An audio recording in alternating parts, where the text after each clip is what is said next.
boa noite. Eu sou Mariana Jungmann e você acompanha conosco a partir de agora todas as notícias que circularam hoje nos corredores do poder. O Procurador-Geral da República, Rodrigo Janot, apresentou denúncia contra o presidente Michel Temer por corrupção ao Supremo Tribunal Federal. Temer fez um discurso hoje à tarde, no qual classificou as provas apresentadas por Janot de armadas e desqualificou o delator Joesley Batista. Você também vai conferir hoje que saiu a lista tríplice com os nomes prováveis para substituir Rodrigo Janot na Procuradoria-Geral. Tudo isso a partir de agora pela TV Brasil, pela Rádio Nacional e emissoras públicas de todo o país. O presidente Michel Temer fez um discurso, um pronunciamento esta tarde para falar sobre a denúncia apresentada pelo Procurador-Geral da República, Rodrigo Janot, contra ele no Supremo Tribunal Federal.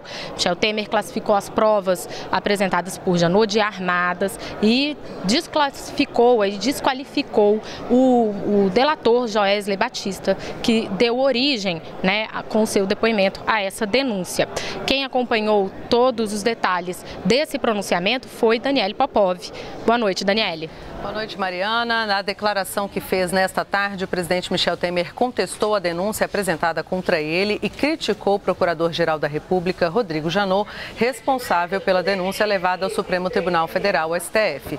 Temer classificou a peça de Janot como uma obra de ficção e disse que reinventaram o Código Penal. O presidente afirmou ainda que um ex-funcionário que trabalhava no Ministério Público, amigo de Rodrigo Janot, trabalha na JBS e está por trás do acordo de delação de Joesley Batista. Eu percebo que reinventaram o Código Penal e incluíram uma nova categoria, a denúncia por ilação. Poderíamos concluir, nessa hipótese que eu estou mencionando, que talvez os milhões de honorários recebidos não fossem unicamente para o assessor de confiança, que, na verdade, deixou a Procuradoria para trabalhar nessa matéria. Michel Temer nega ter cometido crime de corrupção passiva e recebido vantagens indevidas. E disse que as provas foram preparadas e que o empresário Joesley Batista gravou prova ilícita. Foram preparados, treinados, prova armada, conversas induzidas. Descobri o verdadeiro Joesley, o bandido, confesso, junto com todos os brasileiros, quando ele revelou os crimes que cometeu ao Ministério Público, sem nenhuma punição. Quero lembrar que o fruto dessa conversa é uma prova ilícita. Ao final do pronunciamento, o presidente Temer reafirmou que sua disposição é trabalhar pelo Brasil e continuar com as reformas para seguir na reconstrução do país. Não fugirei das batalhas, nem da guerra que temos pela frente. A minha disposição não diminuirá com ataques irresponsáveis. Não me falta coragem para seguir na reconstrução do país e, convenhamos, na defesa da minha dignidade pessoal. Vamos saber agora o que acontece daqui para frente quanto à denúncia contra o presidente Michel Temer. Antes de ser avaliada pelos 11 ministros do Supremo Tribunal Federal, a denúncia contra o presidente Michel Temer é enviada ao Congresso, que decide ou não se a denúncia vai para frente. A presidente do Supremo, ministra Carmen Lúcia, encaminha a denúncia para o presidente da Câmara, o deputado Rodrigo Maia, que notifica o presidente Temer e manda o caso para a CCJ, Comissão de Constituição e Justiça. Temer tem prazo de 10 sessões da Câmara para apresentar a defesa dele. Depois, a CCJ começa a analisar o caso. Na comissão, o relator elabora o parecer dele e os membros aceitam ou não a denúncia. Mesmo que seja rejeitada, ela segue. É que a CCJ tem caráter opinativo. Quem bate o martelo é o plenário. Nele, o parecer é aprovado se tiver 2/3 dos deputados, 342 dos 513. Com menos que isso, o processo é arquivado. Com o parecer aprovado, o Supremo Tribunal Federal pode processar o presidente. Mas antes, os ministros do STF também definem se rejeitam ou aceitam a denúncia. Se o STF aceitar, Temer vira réu e é afastado do cargo por 180 dias, tempo que o tribunal tem para julgar o presidente. Enquanto isso, o presidente da Câmara assume o comando do país. Mariana, agora eu volto com você aí no Congresso, que deve ter informações sobre a repercussão, dessa declaração hoje à tarde do presidente Michel Temer. Exatamente, Daniele Popov, obrigado pela sua colaboração. Exatamente, repercutiu, a denúncia repercutiu imediatamente aqui no Congresso, especialmente aqui na Câmara dos Deputados, que, como Daniele explicou, vai ser responsável aí por dar ou não o aval para que o presidente seja processado no Supremo Tribunal Federal. Quem está aqui ao meu lado é Lucas Por Deus Leon, que acompanhou todas essas repercussões ao longo do dia de hoje, né, Lucas? Vamos começar pela oposição? Como é que foi aí que os oposicionistas reagiram a essa denúncia? Boa noite, Mariana. Boa noite a todos. Pois é, assim que o presidente Michel Temer terminou o pronunciamento lá no Palácio do Planalto, todos os líderes da oposição se reuniram aqui com os jornalistas para comentar esse pronunciamento. Eles criticaram o fato do presidente ter usado como estratégia atacar o Procurador-Geral da República e também disseram que ele não respondeu às acusações no pronunciamento. A oposição disse que promete obstruir todas as votações até que a denúncia seja apreciada. Para eles, essa seria uma prioridade. E eles também se reuniram, depois dessa conversa com os jornalistas, eles se reuniram com o presidente da Câmara, Rodrigo Maia, do Democratas, que é um aliado do presidente Michel Temer. Eles alegaram ao presidente Rodrigo Maia que querem que a votação no plenário da denúncia contra Michel Temer seja feita também no final de semana e com votação aberta e os deputados se pronunciando no microfone, como ocorreu com o impeachment de Dilma Rousseff. O presidente Rodrigo Maia disse a eles que vai se reunir com a equipe técnica da casa para definir como vai ser essa votação e que eles voltam a se reunir na quinta-feira. Mariana. O Lucas, e a base aliada, hein? Como é que respondeu, como é que defendeu o presidente Michel Temer? Pois é, a base aliada, eu conversei com alguns governistas aqui no Salão Verde, eles estão confiantes de que tem maioria para barrar essa denúncia aqui no plenário. Eles acreditam que a denúncia seria frágil, que não teriam provas concretas de que o dinheiro recebido pelo ex-deputado Rocha Loures e o ex-assessor da presidência não tem provas de que esse dinheiro foi para o presidente Michel Temer, então eles acham que a denúncia é fraca e que podem, sim, derrubar isso facilmente no plenário. Mas eles temem que o Procurador-Geral da República, Rodrigo Janot, fatie essa denúncia e apresente nos próximos dias várias denúncias com que isso faça com que canse aqui a Câmara dos Deputados. Eles pedem que todas as denúncias que possam vir ainda sejam apresentadas de uma vez. Lucas, há realmente esse receio, de que essa questão fique se prolongando aí indefinidamente, paralisando os trabalhos no Congresso, que seria muito ruim para o país como um todo, Essa questão aí de quanto tempo isso vai durar, com certeza prejudica muito o país. Muito obrigada. Boa noite, Lucas. Obrigado. Bom, e o Procurador-Geral da República, Rodrigo Janot, também divulgou uma carta logo após a apresentação da denúncia, uma carta destinada aos procuradores, aos membros do Ministério Público, na qual ele explica que num regime democrático, sob o palio do Estado de Direito, ninguém está acima da lei ou fora de seu alcance, cuja transgressão requer o pleno funcionamento das instituições para buscar as devidas responsabilidades. Nesta carta também, Rodrigo Janot conclama os membros do Ministério Público a se unirem em defesa da instituição e lembra o início da Operação Lava Jato. Diz que em 2013 não imaginávamos que 3 anos depois estaríamos diante da maior investigação sobre corrupção do planeta, numa apuração que catalisou paixões, mobilizou a sociedade civil e congregou dezenas de membros e servidores do Ministério Público e de outras instituições em torno de um propósito comum: a probidade, a transparência e a responsabilidade no trato da coisa pública. Bom, vamos agora acompanhar mais detalhes sobre essa denúncia apresentada por Rodrigo Janot na voz de Daniele Popov. Essa primeira denúncia de Janot contra Temer foi pelo crime de corrupção passiva e teve como base o relatório parcial da Polícia Federal, que foi entregue na semana passada. O foco da acusação são as delações dos executivos da JBS.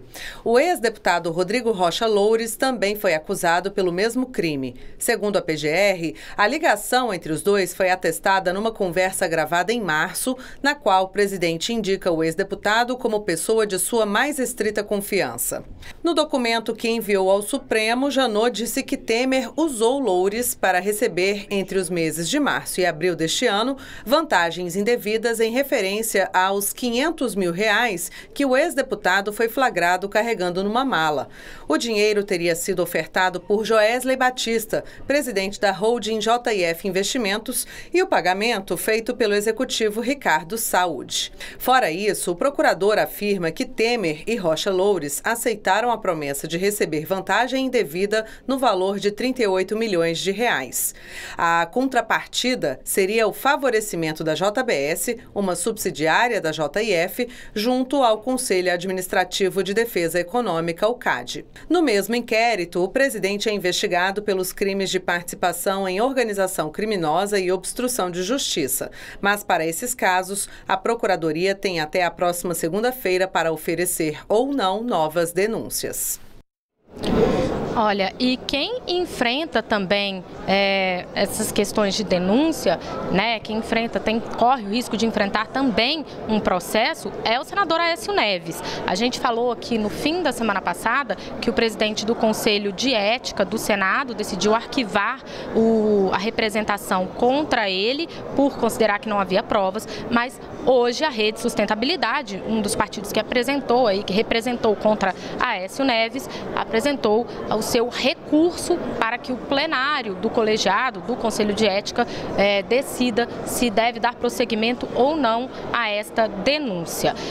Agora, o senador João Alberto Souza, que é o presidente do Conselho, deve conclamar aí o Conselho, convocar o Conselho para decidir sobre isso. Essa representação, esse recurso, tem a assinatura de 5 membros do Conselho, como requer o regimento interno do Senado, mas não há prazo, não há ainda data marcada para essa reunião do Conselho de Ética, porque João Alberto Souza foi internado hoje, logo após o recebimento dessa denúncia. Ele deu entrada no Hospital das Forças Armadas aqui em Brasília, com sintomas de tontura, desaceleração cardíaca, vai passar por um procedimento para colocar um marca-passo. Então, somente quando ele estiver melhor de saúde, provavelmente é que ele vai fazer aí a convocação do Conselho de Ética para decidir sobre o futuro de Aécio Neves. E olha, no Senado, a reforma trabalhista caminhou hoje. A preocupação da base aliada, como eu conversei aqui com o Lucas, é a de dar prosseguimento e não deixar essa crise política envolvendo o governo contaminar a pauta da casa e demonstrar que a reforma trabalhista é uma pauta que já foi abraçada pelos senadores e que isso não vai afetar o seu calendário. A oposição, claro, apelou para que a votação marcada na Comissão de Constituição e Justiça para amanhã fosse adiada, mas a intenção, por enquanto, é de manter o calendário, segundo o líder do governo, o senador Romero Jucá, que é também o relator desta reforma. Segundo ele, a intenção é manter esse calendário. Hoje mesmo foi feita uma audiência pública para discutir a reforma na Comissão de Constituição e Justiça e a sua votação continua marcada para amanhã. O senador Eunício Oliveira, presidente do Senado e do Congresso Nacional, também falou nesse sentido, disse que a pauta do Congresso não é a pauta do governo e que ele não vai permitir que ela seja contaminada pela crise política. Vamos acompanhar o que disse Eunício Oliveira.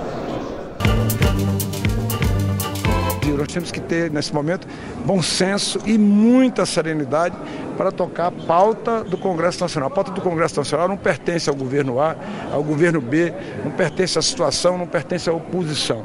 No meu entendimento, e eu tenho dito isso e repetido muitas vezes, a pauta do Congresso Nacional, que eu tenho a honra de presidir, é uma pauta de interesse do Brasil, não é uma pauta do governo A ou do governo B. Eu não sou líder do governo, não faço parte do Poder Executivo, eu sou presidente do Poder Legislativo brasileiro e esse poder não vai falhar com o Brasil.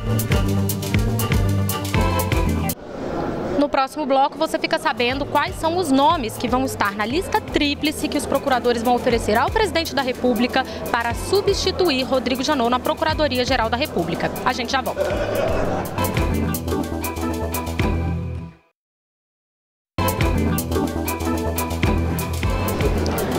Estamos de volta nos corredores do poder. No primeiro bloco você conferiu aqui todos os detalhes da denúncia que o Procurador-Geral da República apresentou contra o presidente Michel Temer e a sua defesa desqualificando as provas de Janot. Bom, a gente vai falar agora com Jéssica Gonçalves nos estúdios da Rádio Nacional, porque hoje o presidente do Tribunal Superior Eleitoral, o ministro Gilmar Mendes, recebeu presidentes de partidos políticos para uma reunião. Jéssica, nos conte qual foi essa pauta.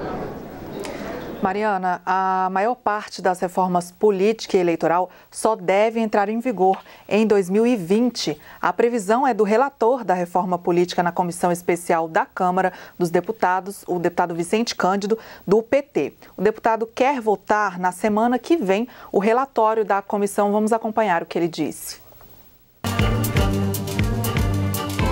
Nós estamos muito convencidos que nessa semana a gente consegue construir acordos nos pontos importantes para começar a votar na semana que vem. O importante é que a gente consiga cravar uma mudança, uma reforma política importante, estruturante a partir de 2020.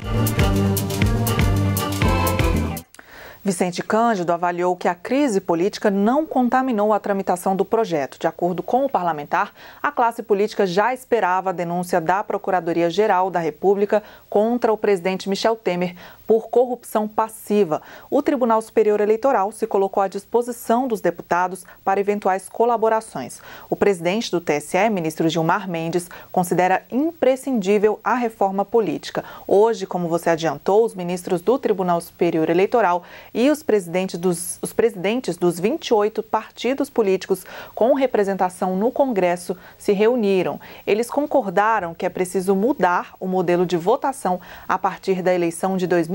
Mariana.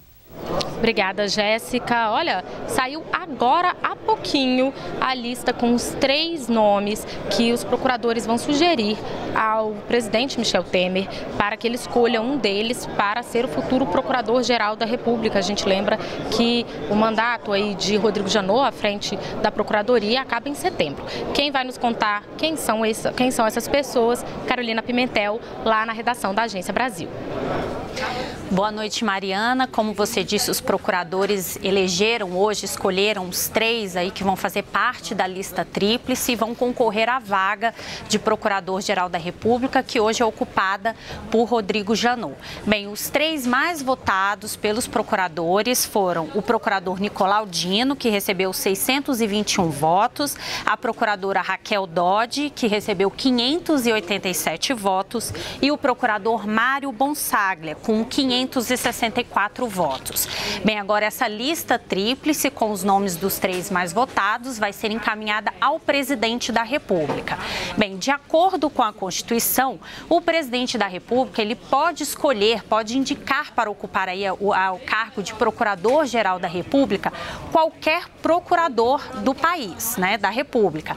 Mas desde 2003 tem sido indicado o mais votado nessa lista tríplice. Então, depois também que o presidente escolher aí quem vai ser o indicado para o cargo, o nome passa por uma sabatina na Comissão de Constituição e Justiça do Senado e depois também precisa ter um nome aprovado pelos senadores em plenário para então ocupar a Procuradoria-Geral da República. E como você disse, Mariana, o segundo mandato do Procurador-Geral da República, Rodrigo Janot, termina em setembro. Mariana. Obrigada, Carolina Pimentel. Grande expectativa, então, em torno do nome que vai substituir Rodrigo Janot na Procuradoria-Geral da República. Vamos falar com Maurício de Almeida, na redação da TV Brasil, no Rio de Janeiro, porque, Maurício, hoje estava prevista a votação da Lei de Diretrizes Orçamentárias aí do Rio e nessa crise abissal pela qual o Rio de Janeiro vem passando, esse é um assunto muito importante, né? Boa noite. Boa noite, Mariana. Com certeza um assunto muito importante, mas os deputados acabaram aprovando uma lei de diretrizes orçamentárias que prevê um déficit bilionário para o ano que vem, ou seja, a crise vai continuar em 2018. Mas foi uma votação fácil para o governo do estado. Por 40 votos a 12, o governo do estado conseguiu aprovar esse projeto. Vamos aqui aos números. A receita prevista para 2018 é de 52,2 bilhões.